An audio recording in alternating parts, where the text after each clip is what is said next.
Saudara-saudara yang dikasihi Tuhan, terlebih dahulu saya ingin menjelaskan keseluruhan Yoel pasal 3 merupakan janji pemulihan Tuhan dan berkat Tuhan bagi umatnya. Dan pasal 3 ini bertolak belakang sekali dengan Yoel pasal 2. Dikatakan di sini dengan jelas sekali bahwa akan ada peperangan. Ada 3 kata yang penting: peperangan, penuaian, dan pengirikan. Kita lihat ada hal yang sangat kontradiksi, yang tidak mungkin. Tapi itulah nubuat Yoel dengan bahasa sastra yang sangat indah sekali. Akan ada bahaya besar, akan ada malapetaka yang besar. Peperangan digambarkan di situ. Jadi itulah dunia. Tapi di tengah-tengah peperangan ada masa penuaian. Biasanya kalau ada bahaya besar, peperangan, akan terjadi krisis. Krisis ekonomi, krisis pangan, krisis dalam kehidupan. Tapi Alkitab berkata beda. Memang tidak dihindari, ada kesusahan, ada bencana, ada sakit penyakit, ada krisis. Tidak dapat dihindari. Karena dunia ini memang begitulah ketika jatuh dalam dosa. Tetapi ada kata pengharapan yang luar biasa, penuaian. Bertolak belakang sekali. Tapi itulah yang diberikan Tuhan kepada umatnya. Orang lain boleh peperangan, tapi engkau akan menuai. Orang lain boleh resesi, engkau akan resepsi. Itu janjinya. Itu jelas dalam kitab Yoel. Lalu apa saja yang harus kita persiapkan supaya kita terhindar dari peperangan ini, tapi masuk pada masa penuaian?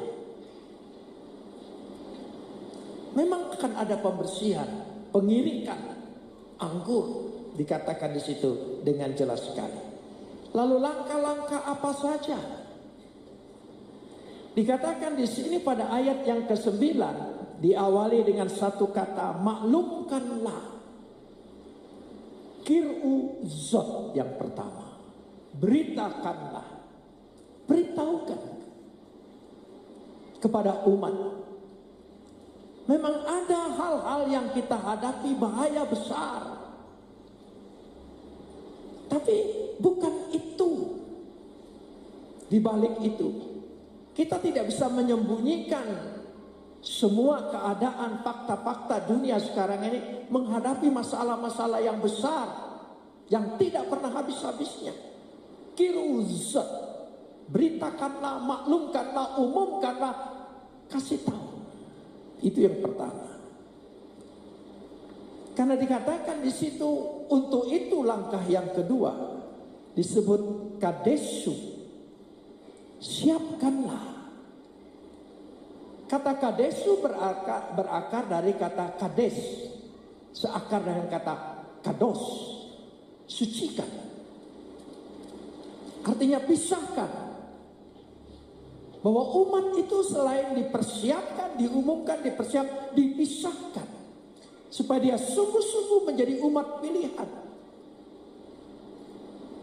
Saudara, kalau saudara percaya Yesus, saya percaya tidak semua bisa percaya. Meskipun mengerti. Itu karena saudara pilihan. Dan kita adalah pilihan Tuhan. Amin. Pilihan.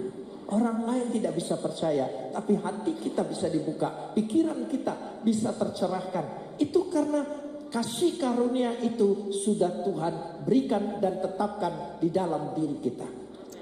Itu yang kedua. Lalu setelah itu apa? Setelah disiapkan, diberitakan, siapkan, Masih pada ayat yang ke-9 ada kata hairu. Kata hairu artinya gerakkanlah, bangunkanlah, bangkitkanlah.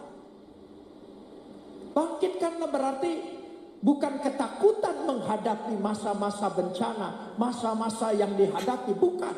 Tapi bangkit, bangun.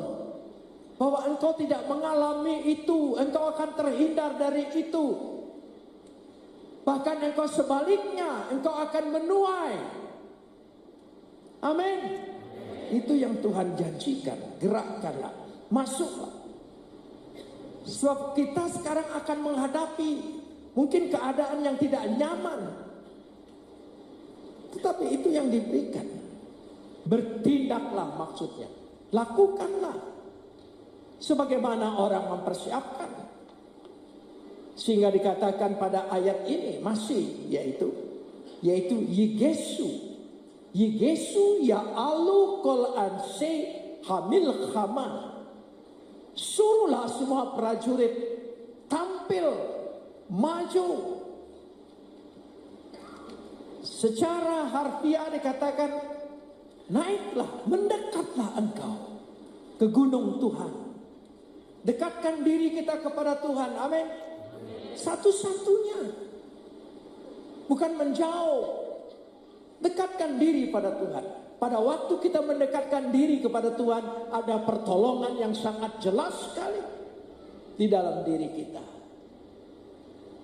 Karena itu, bahaya dunia tidak dapat dihindari. Kita mengalami masa-masa itu, saudara, kita mengalami semua. Kita terluput dan terlewat itu hanya karena kemurahan Tuhan, belas kasih.